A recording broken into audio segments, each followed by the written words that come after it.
দেখুন হাঁসেরা কীভাবে গোসল করিচ্ছে। পুকুর নেই, কিন্তু দেখ পুকুরের মতন করে ব্রিজ দেওয়া হয়েছে। হাঁসেরা এখানে মজা করে গোসল করিচ্ছে। দৃশ্যটা সুন্দর না?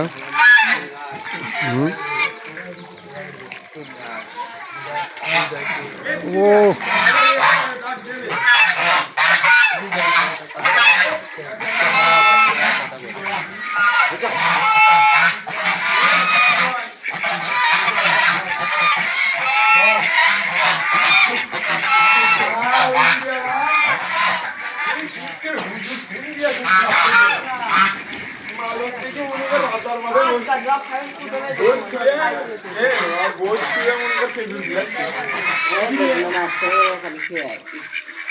आपको जमे बोल भाई कुछ साइड को मालूम से मां से और तो